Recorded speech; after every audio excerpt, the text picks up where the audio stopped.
Assalamualaikum, bersama saya Piyu Rahmat dalam rancangan Ummati. Ummati, umat Rasulullah sallallahu alaihi wasallam. Ya Rasulullah, walaupun kami tidak melihatmu, tetapi engkau hidup dalam hati-hati kami. Saya dan tim dalam perjalanan menuju ke Sungai Pelik kerana rumah tokoh muda ini berada di Sungai Pelik. Walaupun jalannya berliku, tetapi berkat doa tuan-tuan perempuan dan niat baik kita, insya-Allah Allah permudahkan. Tokoh muda ini baru berusia 20 tahun tetapi telah mencipta nama dan kejayaan yang sangat luar biasa. Merupakan peserta termuda dan juara bagi pertandingan tilawah Al-Quran peringkat antarabangsa. Udahlah termuda, umur 20 tahun, juara. Subhanallah. Amat-amat mengagumkan negara dan keluarga.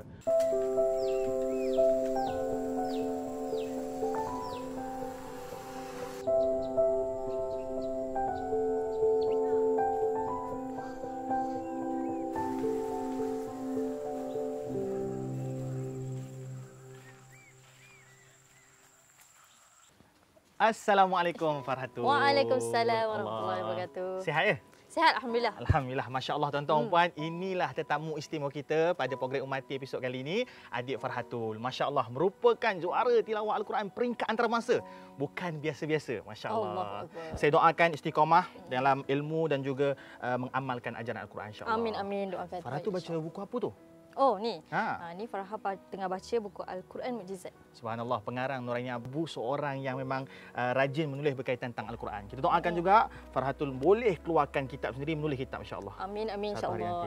Insya-Allah. Farhatul, sebenarnya nak tanya ni, update terkini ataupun kita kata apa yang sedang buat sekarang? Update terkini sekarang Farha sedang sama belajar. Dalam bidang apa? Bidang Quran lah, lebih kepada Quran. Masya Allah, pengajian Islam, Alhamdulillah. Fatul, kita ada satu soalan cepu mas. Sekarang ramai orang nak jadikan Fatul sebagai idola.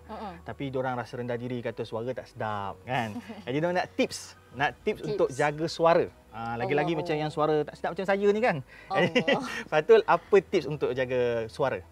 Tips untuk jaga suara. Pertamanya, Farha pun suara taklah sedap sangat, biasa-biasa je. Cumanya apa yang Farha boleh kongsikan, pertamanya kurangkan minum ais. Kurangkan minum ais. Yang kedua, kurangkan makanan yang berminyak. Yang kedua, kurangkan makanan berminyak. Ya. Baik, yang ketiga? Yang ketiga, kurangkan makanan pedas. 3 ni je? Sebab macam Farha kan, Farha selalu tak makan pedas dan kalau nasi lemak tu tak ada sambal. Tak sambal.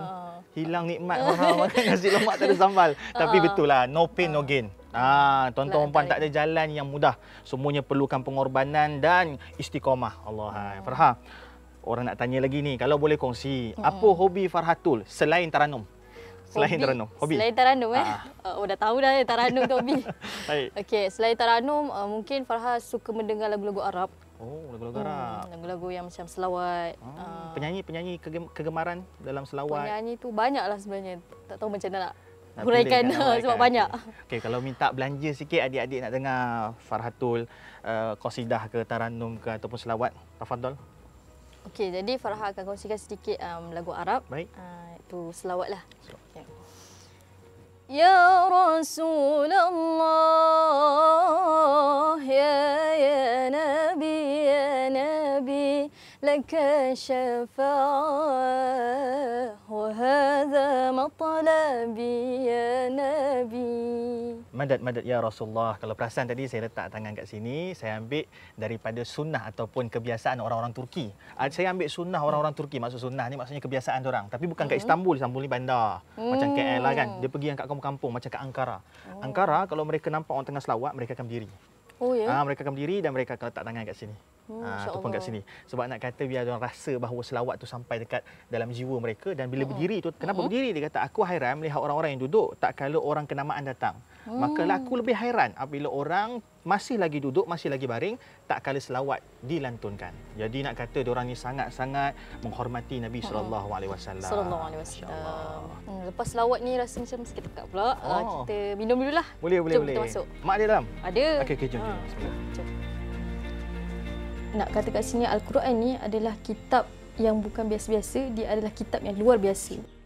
Kullu nafsin dha'iqatul maut.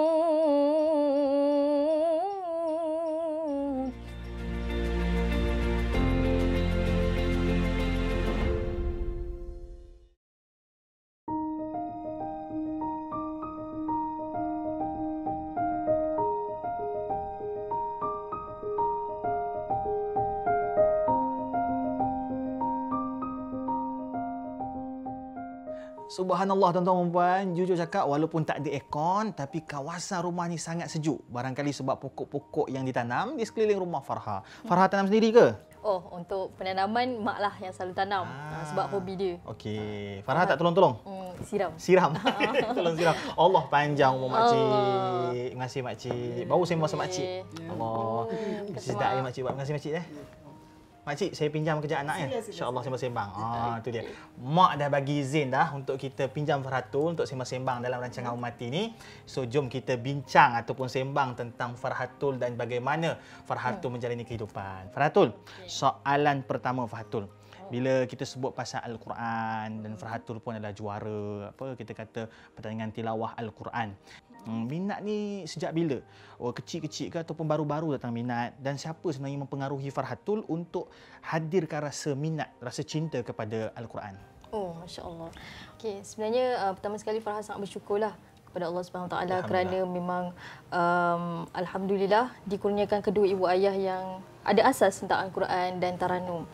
Jadinya mak dan arwah ayah ni sangat banyak mendedahkan kepada kami adik-beradik untuk bersama-sama dalam kursus tilawah Al-Quran, kursus bacaan Al-Quran.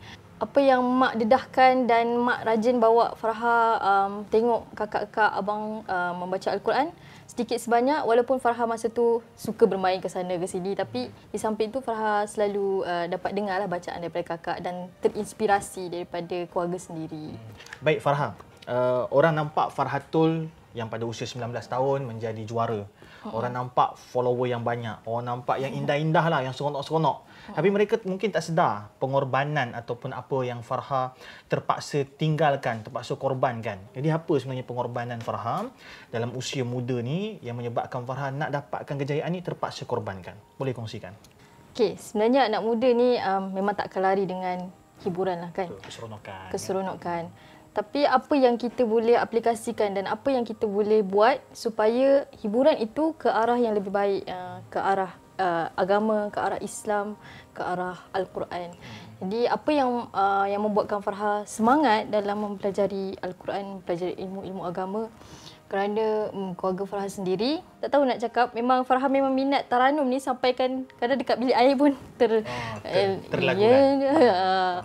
Tapi alhamdulillah semuanya memberi support yang baiklah.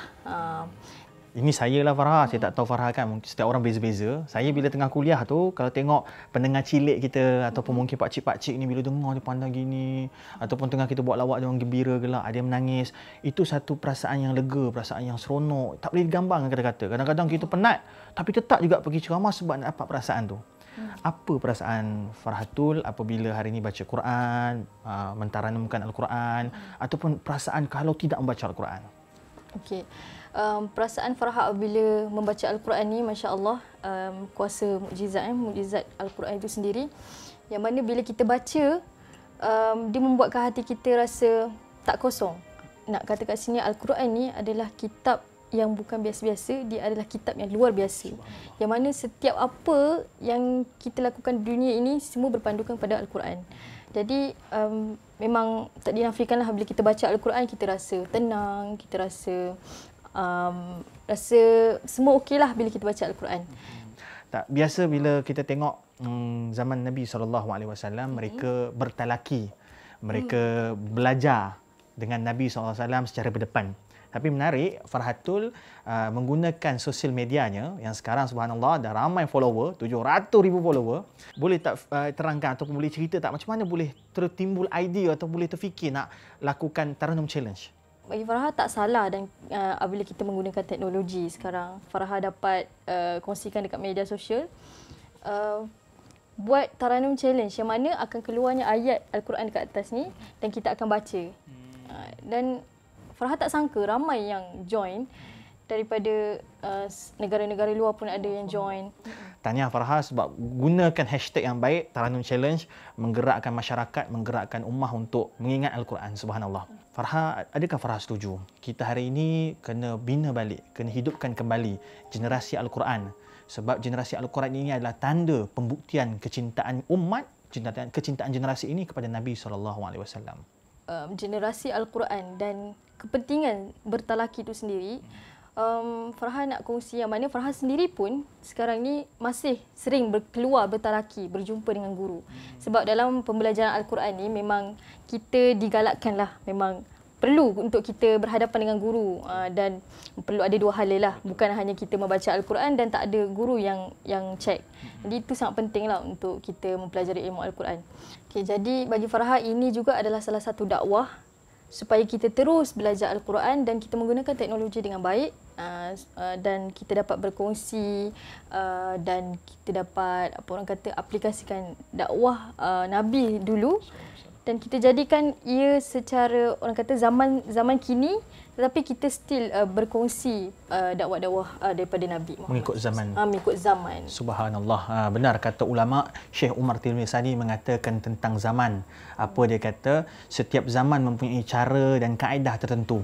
Maka jika umat Islam mahu memenangi pertempuran pada zaman itu, maka mereka kena mengkaji zamannya. Farha cinta Nabi, saya cinta Nabi, penonton semua cinta Nabi, insya-Allah. Nabi SAW adalah kecintaan besar kita. Dan Farha, saya ada cara saya macam mana saya membuktikan kecintaan saya.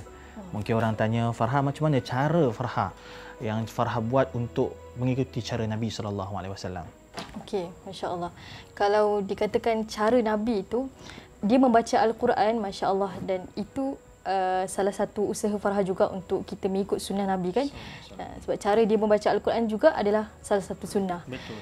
Okay, jadi cara pertama yang Nabi lakukan dalam pembacaan Al-Quran adalah beliau membaca Al-Quran dengan begitu jelas. Yang mana baginda membaca dengan satu persatu, iaitu secara tartil lah. Kalau kita tengok pada firman Allah Subhanahu Wa Taala, warattilil Qur'ana tartila, bacalah Al-Quran dengan tartil dan bertajwid. Seperti yang kita bincangkan, Farha, bahawa Nabi SAW sangat dekat dengan Quran. Dan Quran itu adalah akhlak Nabi SAW. Jadi sebenarnya pada Farha, yang dekat dengan Al-Quran ini, Nabi SAW ini siapa di mata Farha? Allahu Akbar. Ini adalah soalan yang sangat besar dan makna dia sangat mendalam. Yang mana apa yang Farha boleh katakan, Rasulullah SAW ini adalah idola kita, seluruh umat Islam di dunia ini. Jadi Nabi Muhammad SAW ni baginda seorang penyelamat kita dalam agama Islam itu sendiri. Dan kita harus menjadikan Nabi Muhammad SAW sebagai idola, dan kita cuba sedikit sebanyak melakukan sunnah-sunnah baginda. Teringat saya kata-kata Imam Ghazali rahimahumullah berkaitan anak muda. Apa kata Imam Ghazali? Aku tidak takjub, tidak ajaib melihat orang-orang tua yang mendirikan agama, yang hidup dalam agama. Tapi aku takjub melihat anak-anak muda yang mendirikan agama dan hidup dalam agama. Jadi saya doakan insya-Allah anak-anak muda di luar sana dan Farha sendiri insya-Allah terus hidup dan subur dalam agama insya-Allah. Amin, amin, insya-Allah. A'udzu billahi minasy syaitanir rajim.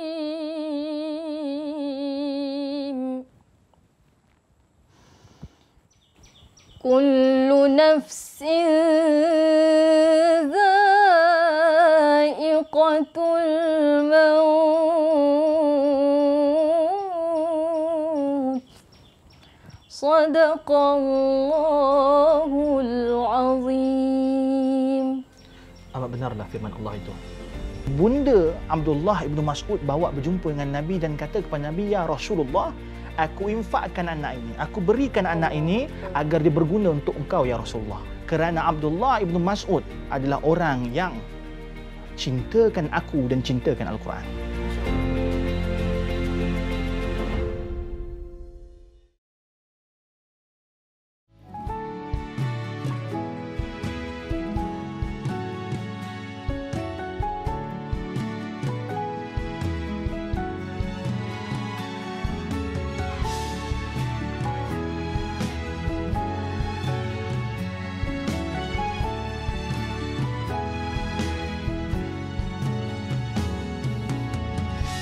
Allahumma salli ala Sayyidina Muhammad wa ala ali Sayyidina Muhammad. Pasti berbahagia bagi setiap insan kalau dia dapat berkhidmat untuk Nabi SAW. Dan Farhatul pun membuktikan bahawa dengan tekad dan iltizam dalam bidang Al-Quran, dalam bidang tarannum itu membuktikan bahawa Farhatul cuba untuk meningkatkan kecintaan kepada Nabi SAW. Dan bila Farhatu cerita tentang Farhatu muda, ada keyakinan ataupun ada kekuatan untuk mendalimi ilmu Al-Quran, tuan-tuan perempuan, saya mengenangkan seorang sahabat Nabi SAW bernama Abdullah ibnu Mas'ud. Abdullah ibnu Mas'ud ni Farhatul, dia lebih muda pada Farhatul. Jadi tak ada istilah lebih muda dalam dunia ni untuk buat kerja agama. Tak ada istilah kita kata masih budak. Tak ada istilah kita kata masih remaja. Sebab Abdullah bin Mas'ud ketika dia berkhidmat untuk Nabi, usia dia sangat-sangat kecil sehingga dia disebut sebagai budak. Bukan remaja, budak. Ia bermula kisah apabila dia ada seorang ibu. Ibu yang ada fikir untuk agama. Ibu yang ada fikir untuk Nabi. Maka ibunda Abdullah bin Mas'ud bawa berjumpa dengan Nabi dan kata kepada Nabi, "Ya Rasulullah, aku infakkan anak ini. Aku berikan anak ini agar dia berguna untuk engkau, ya Rasulullah." Allah. Masya-Allah. Maka bermulalah kisah Abdullah bin Mas'ud berkhidmat untuk Nabi. Allah. Kita kadang-kadang kita rasa seronok dapat berkhidmat ataupun dapat menjadi pembantu bagi orang kenamaan. Tapi bayangkan satu penghormatan besar bagi insan bernama Abdullah bin Mas'ud, pada usia sangat kecil dia telah membantu Nabi dalam perkara-perkara yang kecil tapi besar maknanya. Bila Nabi nak keluar rumah, dia yang akan sediakan sepatu Nabi. Seketika Nabi SAW nak pergi ke tandas, dialah yang akan bawakan air untuk Nabi SAW melepaskan hajat. Inilah Abdullah bin Mas'ud. Dan subhanallah, Nabi pernah mendoakan kepada Abdullah ibnu Mas'ud dan juga Abdullah ibnu Abbas. Ini dua Abdullah yang Nabi doakan, Allahumma faqihna fid din. Allah doakan kefakihan agama. Nabi doakan dia kecerdikan dalam agama. Dan satu hari Nabi nak bersiwak. Dan Nabi sangat suka siwak. Betul? Masa Nabi dan nak wafat pun Nabi minta untuk Sayyidatina Aisyah untuk siwakkan Nabi. Ini kelebihan Nabi SAW, dia tak suka mulutnya berbau. Dan Nabi SAW kata, Abdullah bin Mas'ud, carikan aku kayu siwak. Dan Abdullah bin Mas'ud pergi panjat sebuah pokok. Bila dia panjat sebatang pokok, tiba-tiba kain jubah dia terselak. Sahabat-sahabat Nabi yang lain ketawa. Maka Nabi tengok kenapa sahabat berketawa. Nabi kata, wahai para sahabat, kenapa kau ketawa? Maka kata sahabat-sahabat yang lain, lihatlah ya Rasulullah, betis Abdullah bin Mas'ud kurus kering. Dan Nabi menegur tentang penghinaan orang kepada orang lain, dan Nabi SAW kata apa? Jangan kalian mentertawakan betis Abdullah bin Mas'ud. Sesungguhnya betis dia yang kecil itu lebih berat di akhirat kelak daripada gunung Uhud. Kerana Abdullah bin Mas'ud adalah orang yang cintakan aku dan cintakan Al-Quran. Ini Abdullah bin Mas'ud. Allah. Subhanallah. Jadi Abdullah bin Mas'ud pun rasa seronok, rasa gembira sebab Nabi SAW mempertahankan dia. Subhanallah. Maka Nabi SAW panggil Abdullah bin Mas'ud. Wahai Abdullah bin Mas'ud, bacalah Quran. Tapi Abdullah bin Mas'ud rasa malu. Maka Abdullah bin Mas'ud kata apa? Ya Rasulullah, engkau adalah sebaik-baik pembaca. Engkau adalah seorang yang paling baik bacaannya. Maka Nabi SAW kata apa? Wahai Abdullah bin Mas'ud, aku nak dengar orang lain membaca. Abdullah bin Mas'ud membaca Al-Quran yang menyebabkan Nabi SAW menangis. Dan persoalan paling besar bagi kita, baginda Nabi seorang yang maksum, baginda Nabi yang dijanjikan syurga. Nabi membaca Al-Quran dan mendengar alunan Al-Quran dan Nabi meruntun jiwa Nabi. Maka mari kita ajak anak dan keluarga kita menangis atas agama ni. Sebab Nabi SAW nak menangis untuk agama ni. Dan Nabi menangis dengar bacaan Abdullah bin Mas'ud. Dan disebabkan usia Abdullah bin Mas'ud yang kecil, yang muda, maka mengikut fitrah alam, yang tua lebih awal meninggal dunia. Maka Rasulullah SAW pergi dahulu wafat. Antara banyak-banyak sahabat, kita tahu bahawa ketika kematian ataupun ketika kepemergian Nabi SAW, wafatnya Nabi, pada waktu itu sahabat-sahabat semua ada yang tidak mampu untuk menerima hakikat. Dan salah seorang yang tidak mampu menerima hakikat adalah Abdullah bin Mas'ud.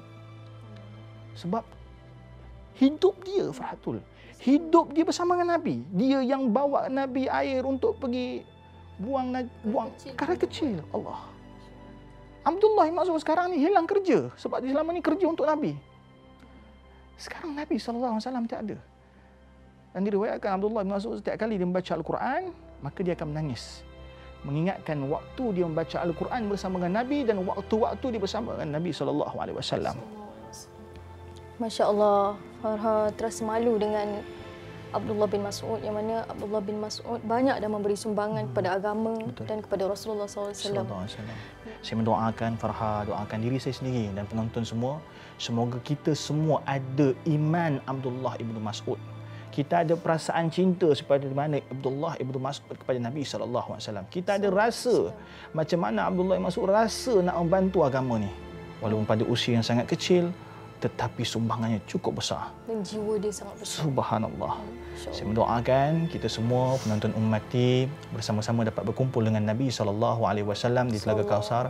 Amin, amin ya rabbal alamin. Kita jumpa lagi insya-Allah.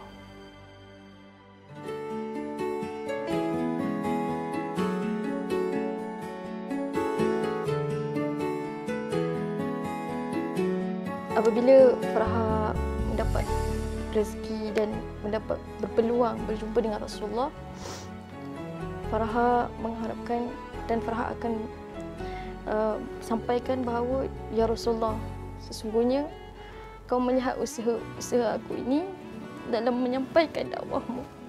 Jadi Farha harap Rasulullah dapat memberi syafaat kepada Farha dengan apa yang usaha yang Farha buat selama ni. Walaupun Farha rasa usaha Farha ni tak seberapa seperti Nabi-Nabi yang lain, tapi apa yang Farha harapkan Rasulullah terima dengan apa yang Farha buat sekarang. Itu je.